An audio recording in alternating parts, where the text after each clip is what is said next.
Silence. Silence.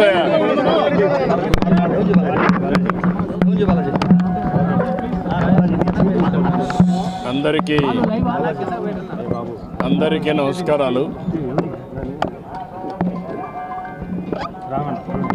ఈరోజు ధర్మ పరిరక్షణ క్షేత్రమైనటువంటి వెంకటేశ్వర స్వామిని దర్శనం చేసుకుని ఈరోజు మీ ముందు మాట్లాడుతున్నాను. నేను వెంకటేశ్వర స్వామి పాద పద్మాల చెంత పుట్టాను. అక్కడి నుంచి అంచెలంచెలుగా పెరిగి ప్రజాసేవకు అంకితమయ్యాను. వెంకటేశ్వర స్వామి మా ఇంటి దైవం.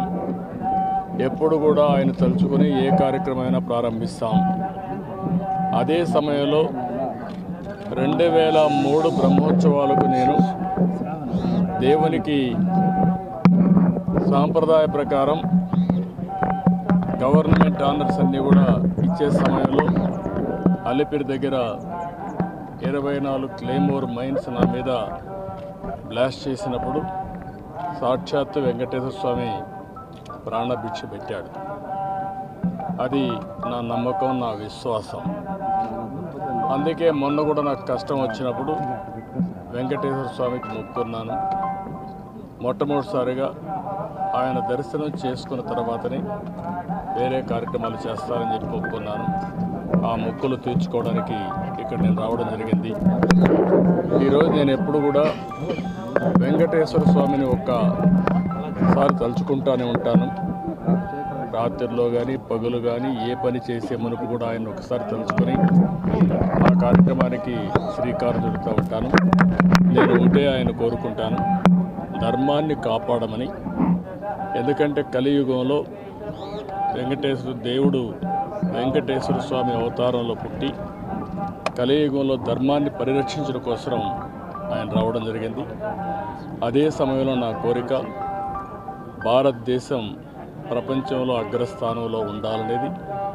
అదే మాదిరిగా భారతదేశంలో తెలుగు జాతి ప్రపంచంలోనే నెంబర్ 1 జాతిగా ఉండాలనేది నా ఆకాంక్ష.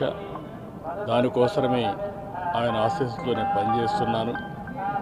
అదేవిధంగా రాబోయే రోజుల్లో కూడా ప్రపంచంలోని అత్యున్నతమైన నాగరికత భారతదేశానిది. అందులో తెలుగు ప్రజానికం ఎప్పుడూ ముందుంటారు. తెలుగుదేశం పార్టీ కాబట్టి నేను ఎప్పుడు కూడా భారతదేశం బాగుండాలి, అగ్రస్థానంలో ఉండాలి, అందులో తెలుగు జాతి అగ్రస్థానంలో ఉండాలని చెప్పి కోరుకుంటున్నాను. ఈరోజు కూడా అదే స్వామిని కోరుకుని నా కార్యక్రమాలు నేను ప్రారంభిస్తాను. అందుకని ఈరోజు మరొక్కసారి వెంకటేశ్వర స్వామికి మనస్ఫూర్తిగా కృతజ్ఞతలు తెలియజేసుకుంటూ, ఏ సంకల్పం అయితే మీరు నా ద్వారా చేయించారో ఆ సంకల్పాన్ని ముందుకు తీసుకుపోవడం కోసం శక్తిని, సామర్థ్యాన్ని, తెలివితేటల్ని, ఆరోగ్యాన్ని అన్నీ ఇచ్చి నన్ను ఆశీర్వదించమని కోరుకున్నాను. ఇటీవల నేను కష్టాల్లో ఉన్నప్పుడు ప్రజలందరూ కూడా ఇక్కడ ఉండే ప్రజలే కాకుండా ప్రపంచంలో ఉండే ప్రజానికం అంతా కూడా వారి యొక్క సంఘీభావాన్ని తెలియజేశారు. వారికి కూడా మనస్ఫూర్తిగా నమస్కారం తెలియజేసుకుంటూ, ఇక్కడ నేను రాజకీయాలు మాట్లాడను. ఇక్కడ ఒకటే ఉండాలి, ఒకే గోవిందనామ స్మరణం తప్ప వేరే ఉండడానికి వీలు లేదు. అది నా యొక్క సంకల్పం కూడా ఎప్పటి నుంచి చేస్తూ వచ్చాను. దానికి కట్టుబడి మిగిలిన విషయాలతో తర్వాత మాట్లాడతాను. ప్రజల్లోకి ఎప్పటి నుంచి రావచ్చు?